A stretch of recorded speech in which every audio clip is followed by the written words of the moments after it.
Graças a paz, boa noite. Estamos aqui para mais um tempo aí de oração, nosso culto de oração, todas as quintas-feiras, né? Dá um tempo aí para os irmãos poderem acessar, né, a transmissão. Você pode compartilhar com quem você tiver contato aí, para que a gente tenha esse tempo aí de meditação, de oração, tá bom?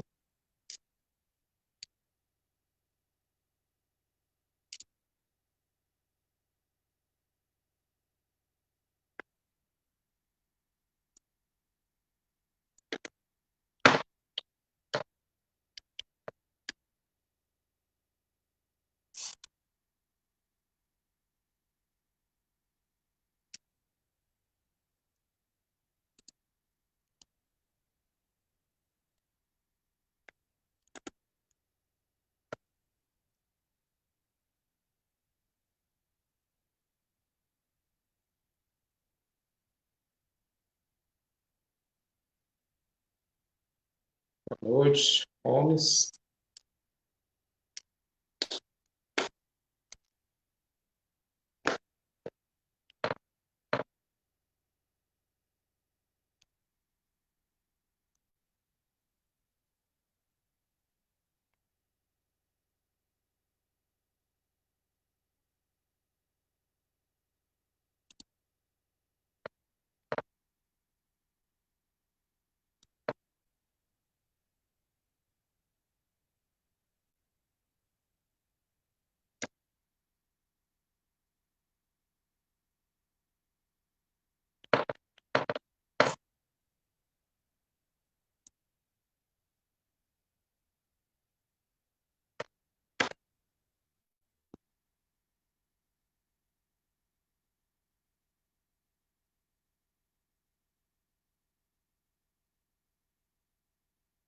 Boa noite, irmã Maria Célia, está online conosco. Esperar mais alguns minutos para mais irmãos poderem acessarem, tá? Enquanto isso, você pode mandar o seu pedido de oração, tá bom? Senhor Lourivaldo, boa noite também, Louro.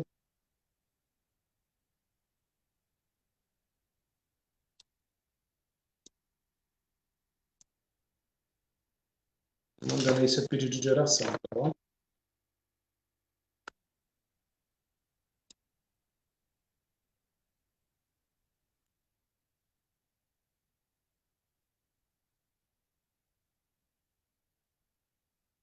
Boa noite, Gomes.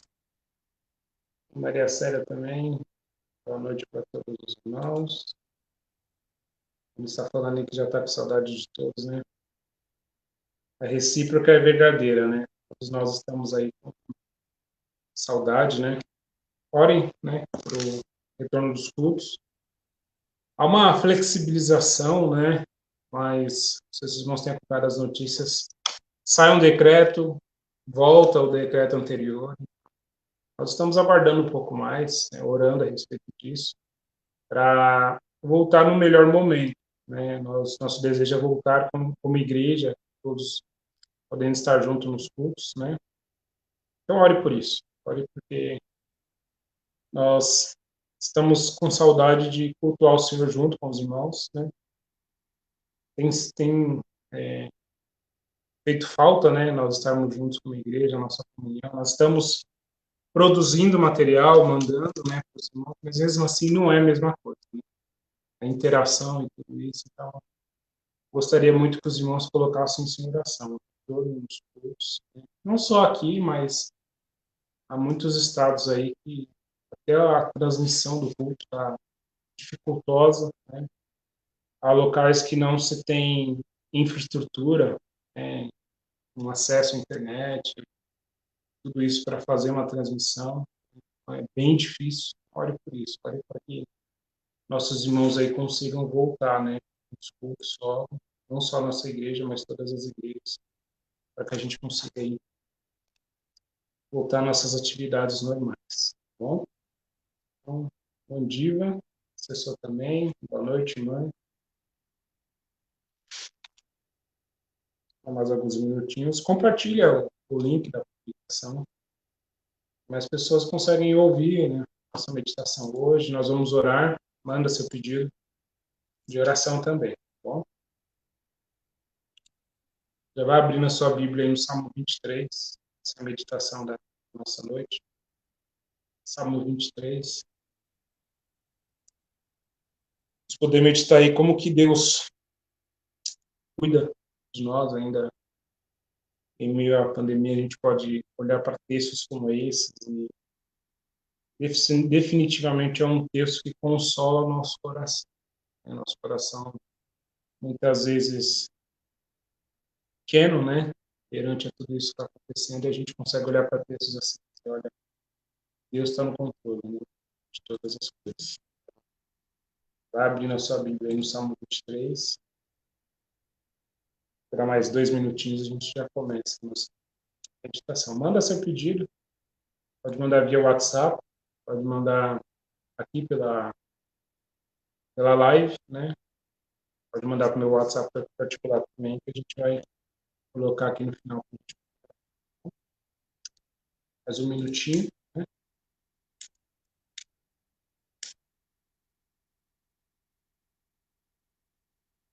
Esses irmãos estão... O som tá bom, tá tranquilo ouvir, muito baixo. E respondam aí, por favor.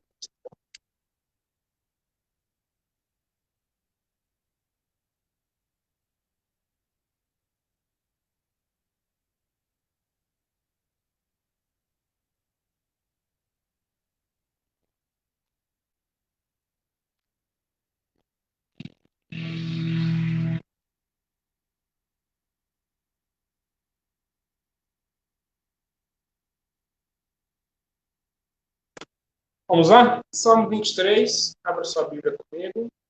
Salmo de número 23, né? Enquanto isso, os demais podem acessar, né? Mandar o seu pedido de oração, que no final eu vou revisar todos os pedidos que foram enviados. Salmo de número 23 é um salmo que conhecemos muito bem, né? Muitas vezes a gente ouve, né, falar sobre esse salmo, mas muitas vezes a gente não consegue aí avaliar a preciosidade que é ele. Não apenas se resume ao versículo 1, né, como nós às vezes dizemos, o Senhor é meu pastor e nada me faltará. Geralmente, quando você vê ele em algum quadro, em alguma coisa, está o versículo de número 1, né? Mas ele é um salmo que ele carrega um significado muito importante, né, para nós, né, como igreja, para você na sua vida particular, né? Então, vamos ler esse salmo, depois nós vamos meditar nele, tá bom? Diz assim: o Senhor é meu pastor, e nada me faltará. Ele me faz repousar em pastos verdejantes, leva-me para junto das águas de descanso, refrigera a alma e guia-me pelas veredas da justiça, por amor ao seu nome. Ainda que eu ande pelo vale da sombra da morte, não temerei mal, porque tu estás comigo, porque tu estás comigo. O teu bordão e o teu cajado me consolam. Preparas uma mesa na presença dos meus adversários. Unge a cabeça com óleo. O meu cálice transborda. Bondade e misericórdia certamente me seguirão todos os dias da minha vida, e habitarei na casa do Senhor para todo o sempre. Né? Então, vamos orar, vamos pedir a Deus para que Ele nos guie durante esse momento de meditação. Santo Deus e eterno Pai, nós viemos a Ti hoje, meu Pai, mais uma vez para colocar nossas petições perante o Senhor, para adorar o Seu santo nome, para também agradecermos por tudo aquilo que o Senhor tem feito. Como o salmista diz, o Senhor é nosso pastor e nada nos faltará, nada tem nos faltado. Nós cremos na provisão do Senhor e também, meu Pai, cremos na nossa dependência. Nós temos de Ti. Então, nos ajuda, abra o nosso entendimento para que a gente venha aprender mais do Senhor e aplicar tudo isso em nossas vidas. Nós oramos em nome de Jesus. Amém. Então, vamos lá. O Salmo 23 é um salmo de Davi, né? É um salmo que descreve a relação do pastor com as ovelhas, né? Mas ele não se resume apenas a isso. Ele vai trazer algumas figuras, né, que nós vamos caminhar por elas ao ponto que nós vamos estudando, né? Mas a gente lembra, no início da vida, Davi era um pastor de ovelhas, né? E ele escreve o Salmo nessa percepção do cuidado que o pastor ele tem com o seu rebanho, tá? Possivelmente é um salmo que Davi escreveu já na velhice, né? Ali quando a revolta do seu filho Absalão, né? Às vezes a gente lê, dá uma ideia que Davi escreve esse salmo lá atrás, ainda quando ele era um pastor, não, mas ele está olhando para a vida, olhando para as circunstâncias da vida e olhando, dizendo, olha, o Senhor, ele é o meu pastor, né? Ele lembra da sua antiga, do seu antigo ofício, da sua antiga profissão, e olha, e diz, olha, comparado, né, a tudo aquilo que Deus tem feito em minha vida, eu posso dizer que ele é o meu pastor, né? Porque ele tem cuidado de mim. Quando você vai ler esse salmo, você tem que ter algo em mente, que pelo menos uma vez por ano havia uma peregrinação, né? E o salmista ele está com isso em mente quando ele está na peregrinação. O povo vai peregrinar e ele vai entoar, né, esse salmo durante essa caminhada. Então, Davi ele vai usar essa figura do pastor para demonstrar a nós, né, como nós podemos descansar em Deus, né? Nós temos aí as nossas necessidades supridas quando nós conseguimos descansar em Deus. Antes da gente propriamente ir para o texto, nós só vamos descansar em Deus quando nós conhecermos a Deus, né? Salmo 37, outro salmo muito bonito, né? Que ele fala que confia no Senhor, espera no Senhor, né? E a gente só consegue descansar mesmo, entregar os pontos, realmente esperar no Senhor quando há um conhecimento prévio do Senhor. Então, se você está nos ouvindo essa noite e ainda não entregou a sua vida ao Senhor, você deve fazer isso para que você consiga descansar em Deus dessa maneira aqui que nós estamos especificando hoje nesse salmo, tá? A mensagem em si é para você também, mas você só vai conseguir de uma forma eficaz descansar nessa provisão de Deus se você estiver buscando a Ele. Se você confessar a Jesus Cristo como seu único e suficiente Salvador, tá bom? Mas vamos lá para o texto. Então, o texto começa assim: o Senhor é o meu pastor e nada me faltará. Então, lembra da figura do pastor com as ovelhas.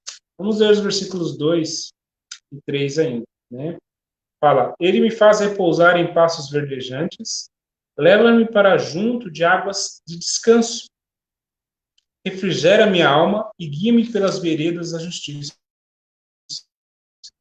por amor ao seu nome. Então, a primeira figura que Davi vai trazer à nossa memória vai ser o do pastor. É interessante, quando você pensa na ovelha, a ovelha ouve a voz do pastor. A ovelha ela não enxerga corretamente. Então, o pastor tem que sempre ali estar aqui instruindo, livrando a ovelha de cair em alguma situação, realmente mostrando o caminho que ela deve andar, que ela deve caminhar, né? E Davi traz essa figura à nossa memória, né? A ideia aqui, né, a expressão "o Senhor é meu pastor", no seu sentido original, está no tempo gerúndio, que significa está me pastoreando. É uma ideia aí de continuidade, né? Aqui, ó, o Senhor é o meu pastor, passou. Não.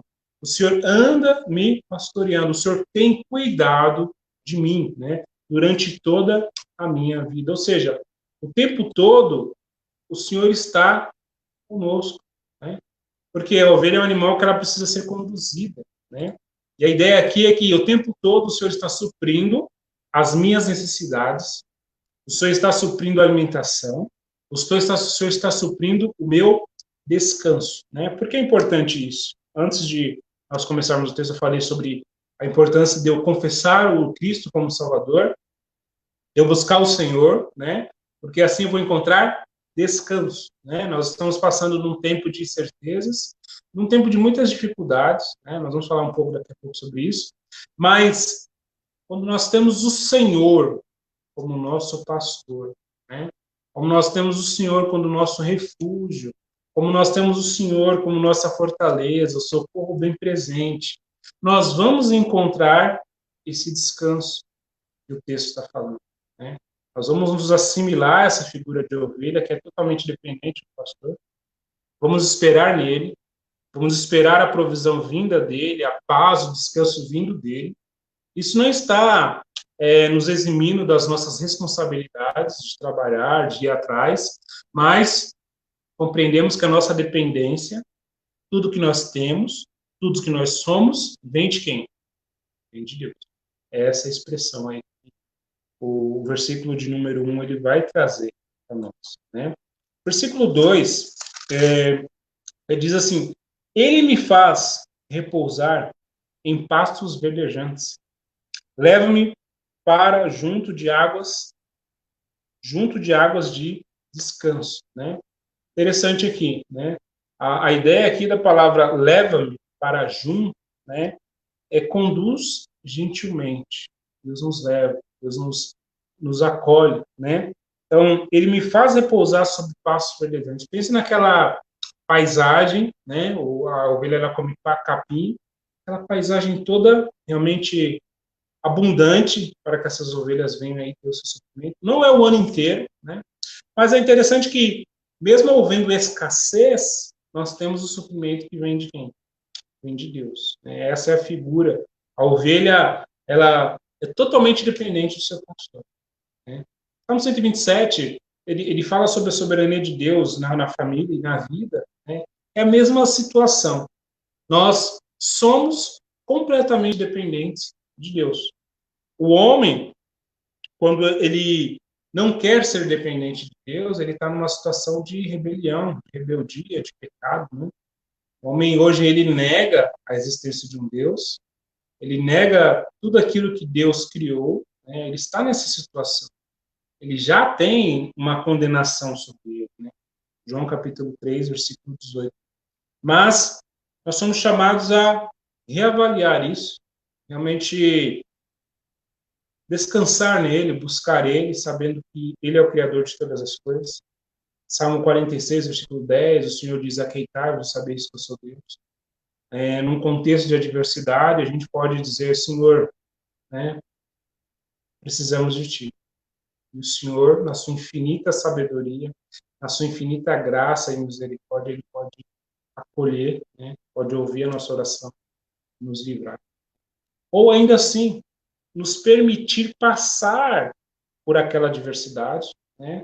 Eu creio que Deus ele não mima seus filhos, mas pelo contrário, ele tem nos capacitado a passar por algumas situações, né?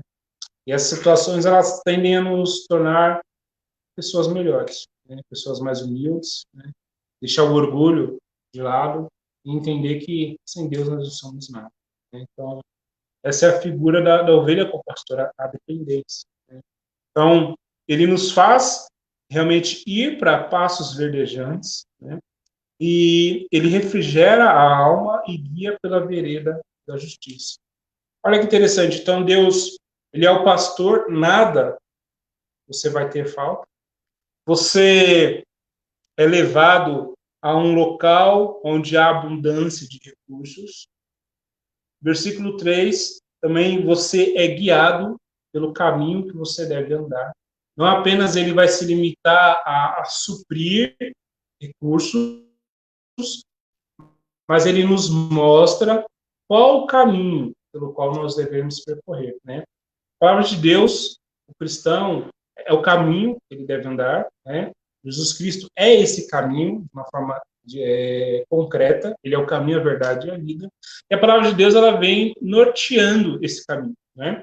Salmo 19 diz que a palavra de Deus ela é perfeita. Salmo 119 diz que ela é lâmpada para os nossos pés. Então, esse é o Senhor. Ele não apenas supre a sua necessidade momentânea, mas ele mostra o caminho. Tenha em mente aqui a figura do peregrino. O peregrino ele está num caminho. Esse caminho ele vai terminar, né, em algum lugar. Esse é o versículo 6, e nós vamos encerrar lá com ele. Mas ele tem aí realmente nos amparado, nos sustentado materialmente, espiritualmente, e fornece também esse caminho que nós devemos trilhar. Os evangelhos dizem que o caminho é um caminho estreito, é um caminho difícil, né? John Blanchard, ele diz que se é fácil, não é cristianismo, se é cristianismo, não é fácil. E é uma verdade. O cristianismo autêntico, né, como Paulo falou ao jovem Timóteo, ele tem por característica perseguição, dificuldade, né? Você adotar o padrão de Cristo, um padrão elevado, e com isso você vai sofrer, você vai padecer. O Senhor disse em João que o mundo nos odeia, né? É uma grande verdade, porque o mundo odia. Então, algo que a gente precisa avaliar. O verdadeiro caminho de Cristo é um caminho árduo, mas é um caminho também recompensador. Paulo, olhando para tudo isso, ele diz: minha vida não é preciosa, precioso é o ministério que o Senhor Jesus Cristo me deu. Esse sofrimento, tudo aquilo que eu estou passando é leve e momentâneo. Nada daquilo que estou passando agora se compara com a glória que vai ser revelada, né? Essa perspectiva que Paulo tinha das coisas, porque ele entendia que coroa da justiça, né? Mensagem de domingo, aquilo que estava reservado para ele, que está reservado também para aqueles que esperam a vida do Senhor Jesus Cristo, é infinitamente melhor do que tudo que a gente tem passado em nossos dias. Tá bom? Então, ele vai fornecer tudo isso para nós. Mas a próxima figura que está aqui no versículo 4, né? Ele é o nosso protetor, né? Ele não só supre, como também provê recursos em abundância, como também permite-nos, né, realmente guiar, andar no caminho que ele preparou para nós, mas ele está nesse caminho conosco. Ele é o nosso protetor.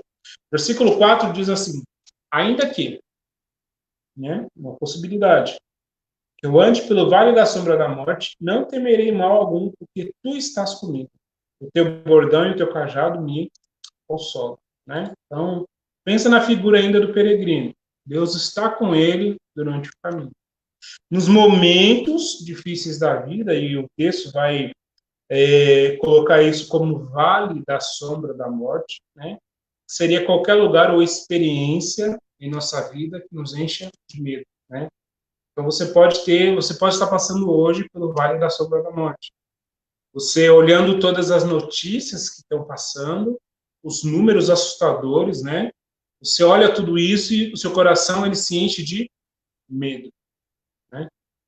Mas o Senhor, ele é a resposta para tudo isso, né? Então, ainda que eu ande pelo vale da sombra da morte, ainda que eu me encontre em situações que eu não consigo discernir, ainda que eu me encontre em situações que eu não consiga ver um fim, né? Seja de enfermidade, seja de falta de emprego, de problemas relacionais, ainda que eu passe por tudo isso, o Senhor vai realmente me guiar, porque o Senhor está comigo. Meu irmão, minha irmã, a ideia, a expressão aqui, tu estás comigo, né, faz toda a diferença. Deus, estando nas nossas vidas, nós estando em Deus, nós estamos buscando a Deus, faz toda a diferença em nossas vidas. Então, você vê que Davi, ele diz que, independente que fosse a situação, se Deus estivesse com ele estaria tranquilo, estaria sossegado. O versículo 4 ainda fala que o teu bordão e o teu cajado me consolam. Pensa na figura do pastor. O pastor ele usava um cajado, um bordão, mas aqui a figura ela muda um pouco. Ele usa o bordão e o cajado para defesa, se necessário, para realmente tirar aquele que é seu de um momento de opressão. As ovelhas, muitas vezes, elas se colocavam em situações, o pastor deveria usar ali o seu cajado para tirar a ovelha daquela situação. Muitas vezes, nós vemos pinturas, né, figuras, ilustrações, do pastor carregando as ovelhas nos ombros, né? Porque justamente a ovelha não sabe o caminho que ela deve andar. Muitas vezes ela pode cair em situações que podem até perder a vida. O pastor a carrega nos ombros. Expressão para mostrar o cuidado de Deus para cada um de nós, né? Deus cuida dos seus. Deus cuida de cada um de nós. Davi, ele consegue falar isso com propriedade, porque várias vezes ele esteve em perigo de morte. Mas ele mesmo assim, ele conseguia fazer o quê? Esperar e descansar no Senhor. Buscar o Senhor no momento da adversidade. Né? Isso que denotava ele ser um homem segundo o coração. Então, a questão não é quando eu passar, se eu vou passar, né? A questão é como que eu ajo, como eu me porto perante as intempéries que a vida tem trago para mim. Será que Deus tem me dado oportunidades de demonstrar minha fé nele nesse momento de pandemia, ou em outros momentos também, uma situação no trabalho, uma situação na escola, uma situação na minha vida pessoal? Como eu tenho demonstrado que ele é o meu pastor? Muitas vezes a gente enche o peito para falar textos assim.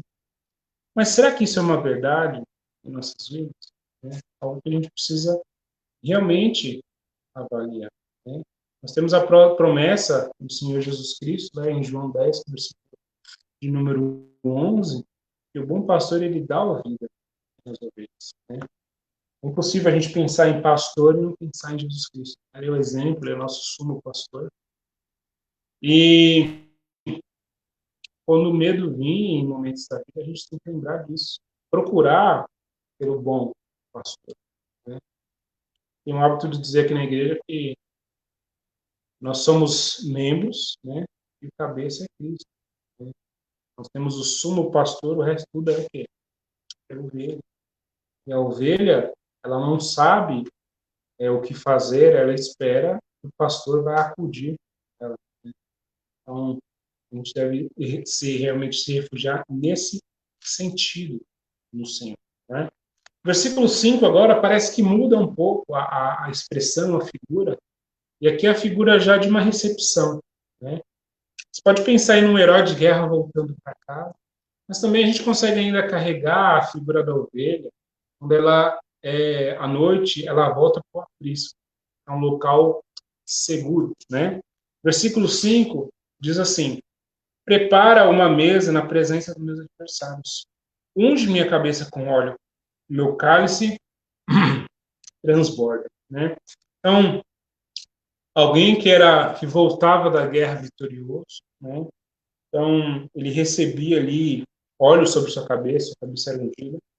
Também a figura aqui do cálice, né? Seu cálice de vinho, colocavam tanto vinho sobre o cálice chegava a transbordar. Também uma figura aqui sobre a ovelha, né? O pastor, ele ungia, colocava um unguento ali sobre a cabeça da ovelha para afastar os insetos, né?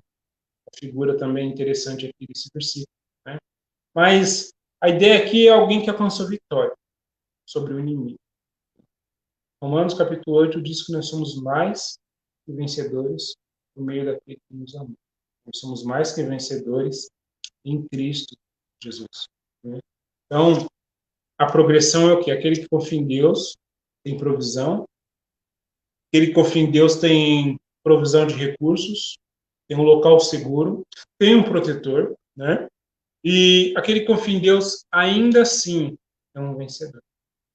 É essa a progressão do texto. Então, nós falhamos muito como nós tentamos viver a nossa maneira.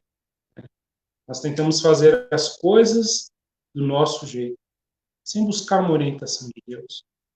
Temos várias promessas, inúmeras promessas aqui, que Deus há de ouvir as nossas orações, uma vez que nós buscarmos a Ele de todo o nosso coração. Né? Versículo de número 6, e ele diz qual que vai ser o resultado de tudo isso. De uma vida de espera no Senhor, de confiança no Senhor, de uma busca incessante pela vontade do Senhor. Versículo 6 fala: bondade e misericórdia certamente me seguirão todos os dias da minha vida e habitarei na casa do Senhor por todo o sempre. Né? A figura aqui é aquele peregrino chega ao seu lar. Né? A gente pode olhar Davi aqui, né, olhando para trás, olhando para tudo aquilo que Deus fez e disse: olha, a bondade e a misericórdia de Deus acompanharam. Né? Você pode olhar hoje para a sua vida também e dizer: olha, Deus ele tem me sustentado, né? Deus tem me amparado, mesmo nas dificuldades que a vida tem me apresentado, Deus tem cuidado de mim. É essa bondade, essa misericórdia. Salmo 34:8 diz: provai e vede que o Senhor é bom. Provai e vede. Né? Não tem realmente como nós, de certa forma, pagarmos, retribuirmos isso a Deus. Deus é bom. A expressão realmente da bondade é Deus. E a misericórdia é quando Deus ele não dá aquilo que nós merecemos. Então, a bondade e a misericórdia têm realmente, né, seguido a vida daqueles que confiam no Senhor, né, todos os dias da vida. A palavra de Deus diz que as misericórdias do Senhor se renovam a cada dia. Né? E habitarei na casa do Senhor para todo sempre. Né? Então, há aqui, irmãos, uma constatação, né, que a vida daqueles que buscam o Senhor são acompanhadas da bondade e da misericórdia de Deus. E assim a gente vai conseguir olhar para as circunstâncias e dizer, olha, o Senhor, Ele é o meu pastor, de nada terei. Se o Senhor é o seu pastor, você já não tem falta de nada agora. Nós não precisamos de mais nada. Porque nós temos o Senhor juntamente conosco. Né? Nós podemos, muitas vezes, cair no erro de confiar em homens, confiar em governos, né? Mas o real socorro, aquilo que nós precisamos, vem do Senhor. Então, o Senhor ele precisa ser pastor, né, da sua vida. Então, caminhando aí para a conclusão, a gente consegue entender isso. Nós estamos numa jornada. Nós estamos realmente caminhando de volta para casa. E durante essa jornada, nós muitas vezes vamos nos encontrar no meio do vale da sombra da morte. E o que vai fazer a diferença é se o Senhor está conosco. Se o Senhor realmente está caminhando a nossa lado. Por isso que eu disse inicialmente que essa mensagem sim é para você, mas se você ainda não entregou a sua vida ao Senhor Jesus Cristo, você não consegue falar de uma forma efetiva, o Senhor está. Você precisa primeiramente confessar o Cristo como seu único e suficiente Salvador. E assim você vai desfrutar dessa segurança que só o Senhor pode dar para nós. E no meio disso tudo, nós não vamos ter falta de nada. No meio disso tudo, nós vamos ter a provisão, a proteção que vem do Senhor. E por meio disso tudo, nós não vamos temer o mal. Nós vamos ter também uma fonte inesgotável de alegria. Paulo, em Filipenses 4:4, ele fala: alegrai-vos no Senhor, outra vez digo, alegrai-vos. O Senhor é a fonte da nossa alegria. Não é a economia, não é outras coisas que nós podemos fazer, mas sim o Senhor. Então, nós somos chamados hoje, mesmo num contexto adverso, mesmo num contexto de pandemia, a olhar para tudo isso e dizer como Deus tem nos amparado, como Deus tem nos sustentado, como realmente Ele é esse pastor que o Salmo 23 tem dito. Perguntaram certa vez, né, qual a palavra mais importante aqui do Salmo, né? E disseram que a palavra nada do versículo. Porque se nós temos o Senhor, nós não temos falta de nada. Nós temos o Senhor. Deus é um ser relacional, Ele quer se relacionar com a sua criação. Tanto que Ele enviou o seu único Filho para dar a sua vida na cruz por cada um de nós. Essa é a maior prova de amor que nós teremos. Então, permita, né? Busque a Ele, para que Ele seja o seu pastor. Você que já confessou o Cristo como seu único suficiente Salvador e já tem trilhado essa jornada, espere nele, confia nele. Não é uma matéria fácil, não é uma disciplina fácil, né? Mas é algo que é recompensador. Entender que nós nada somos completamente dependentes. Quando nós conseguimos compreender isso, e as circunstâncias não estão em nossas mãos, mas sim no Senhor, nós vamos viver de uma forma diferente. Nós vamos olhar para a vida com a perspectiva que Pedro tinha, que Paulo tinha, que os demais apóstolos também tinham. E a vida aqui, ela vai passar. Nós estamos rumo ao nosso lar. nós estamos indo de volta. Amém? Vamos orar por isso? Santo Deus e eterno Pai, eu queria orar por essa palavra, meu Pai, orar por todos que estão nos ouvindo essa noite. Muitos de nós, meu Pai, com o coração apertado, amargurado por algumas circunstâncias. Pedir, meu Pai, que o Senhor nos ajude, aumente a nossa fé, para que a gente descanse mais no Senhor. Que a gente espere mais em Ti, para que assim, meu Pai, nós possamos viver essa vida em abundância, a palavra de Deus tem vivido. Nós oramos em nome de Jesus. Amém. Vamos agora aos pedidos, né? Pedidos de oração que foram enviados aqui, né? A Maria Célia, ela pede por sabedoria, né? Marcar consulta para a Ângela, né? Não está conseguindo por causa da epidemia. Uma dificuldade que muitos irmãos estão passando também, né? Orem por isso, né? Da saúde da Ângela, tá bom? Bom, Holmes, né? Pedido de salvação pela família onde moro. Minhas irmãs, suas famílias, meus irmãos e suas famílias. Saúde e salvação de Cleide, uma amiga, e pelo nosso Brasil e seus governantes, né? Então, são esses pedidos. Tem mais pedidos aqui de os irmãos me enviaram, tá? Orar pela família da irmã Nívia, né? Ela perdeu a avó hoje. Orar pelo luto dessa família, especialmente pela vida do seu pai. Oremos por isso. Também orar, a Daniela sempre manda pela salvação dos seus pais, amigos e familiares.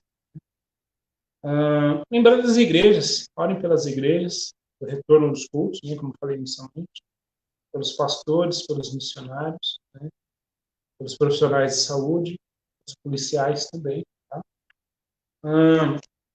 Lembrar da saúde dos nossos irmãos, que têm um pouco mais de idade, lembrar da saúde do seu Claudio Nor, né, orem por ele, orem também por todos, né, pelas irmãs que estão restantes, a Kelly sentir algumas dores também, ore pela vida dela, né, a irmã Letícia também, pela Montalita, né, que ganhou o bebê também, pelos demais aí que estão passando por alguma situação, né, que carece de algum cuidado.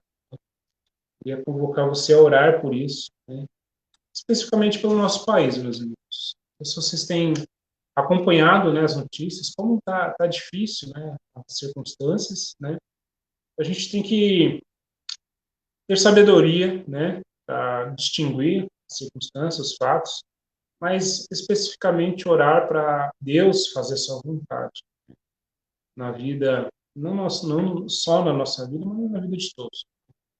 Nós sabemos que perfeição mesmo só vai ser quando o Senhor reinar, quando nós estivermos com Ele, mas nós podemos pedir por misericórdia. Como nós lemos aqui no texto, a bondade e a misericórdia, ela certamente nos seguirão. Então a gente pode orar por isso, para que Deus mude a circunstância, né? Graças a Deus, a pandemia aqui em nossa cidade tem diminuído, né? Tem tido novos casos de óbitos. Deus tem sido bom para conosco, né? Mas também Deus tem nos dado um momento muito importante de reflexão, um momento importante de reavaliar, né, nossas vidas, nosso relacionamento com o Senhor, com a igreja, avaliar muitas coisas que nós achávamos às vezes importantes, às vezes não são. Então, ore por isso, ore pela a sua vida com o Senhor. Se tem algo aí te afastando dele, te afastando da comunhão com ele, da igreja, para que realmente a gente possa dizer que ele é o nosso pastor, ele está vivo. Amém? Nós vamos orar agora, verificar se tem mais um pedido de oração. Creio que não, né? Vamos falar com o Senhor, vamos orar. Santo Deus e eterno Pai, nós oramos ao Senhor, gratos por tudo aquilo que o Senhor tem feito, gratos, meu Pai, pela provisão do Senhor. Pedimos, meu Pai, perdão pelos nossos pecados, pedimos pela sua igreja, pela vida da igreja, pelo retorno dos cultos, das atividades. Tem mais igrejas também na nossa cidade, no nosso país, pelo mundo também. Oramos pelos pastores, pelos missionários, meu Pai, tem misericórdia, capacita, meu Pai, nossos irmãos a passarem por isso. Também orar pela família da irmã Nívia, que houve um falecimento, pelo luto da família, meu Pai, como é difícil passar por isso. Que o Senhor esteja consolando o coração deles. Orar pela filha da irmã Maria Célia, Ângela, pela saúde dela, por essa consulta que ela precisa passar, que a irmã consiga marcar, meu Pai, essa consulta logo. Também lembrar do Holmes, que pede pelas suas irmãs, seus irmãos, pelos nossos governantes. Lembrar de orar pela sua própria saúde, meu Pai. Abençoa a vida do nosso irmão. Também, seu Cláudio Noro, aqui nosso vizinho. Abençoa ele, meu Pai. Dá aí, meu Senhor, a restauração do vigor da saúde dele, meu Senhor. Também os demais irmãos da igreja. Você conhece todos e posso estar assistindo cada um, meu Pai, na sua necessidade. E mesmo em tempos assim, meu Pai, tempos difíceis, né? Convenhamos que nós estamos passando por um tempo difícil. Ainda assim, a gente possa lembrar que como o Senhor tem cuidado de nós, o Senhor tem dispensado um cuidado todo especial com nossas vidas. Não somos merecedores de nada daquilo do Senhor, mas o Senhor cuida de nós. O Senhor tem realmente suprido as nossas necessidades. Por isso nós estamos com o coração alegre. Orar pelos meus familiares, lá em São Paulo, meus sogros também, minha cunhada que está no Pará também, lá em Canopidal, dando, meu Senhor, a saúde deles. Então, e no geral, meu Pai, abençoa a sua Santa Igreja. Nos permita, mesmo nesse momento, reavaliar nossa conduta para com o Senhor, nosso relacionamento com o Senhor, para que o reino do Senhor possa avançar e que mais pessoas possam reconhecer que há apenas um Salvador, que é Cristo Senhor. Obrigado, meu Pai, por esse tempo que passamos agora. Em nome de Jesus. Meus irmãos, muito feliz de passar esse tempo com os irmãos. Um tempo curto, um tempo pequeno, mas é um tempo que nós temos de comunhão, de oração. Nós temos colocado um propósito de orar todos os dias às 8 horas da manhã, pelos pedidos da igreja. Se você tem algum pedido de oração, mande, no perfil da igreja, que a gente vai colocar o seu pedido de oração. Você precisa de uma visita, você precisa orar, entre em contato comigo. Nós somos chamados a chorar com os que choram, a emprestar o ombro. Então, façamos isso, O amor de Cristo ele possa ser latente em nossas vidas, que as pessoas possam perceber que nós amamos sim ao Senhor e nós somos a igreja do Senhor. Então, fica na paz. Deus lhe dê uma boa noite de descanso, E até domingo, para o nosso encontro às 9h30 da manhã. Fica na paz. Deus abençoe aí a sua vida.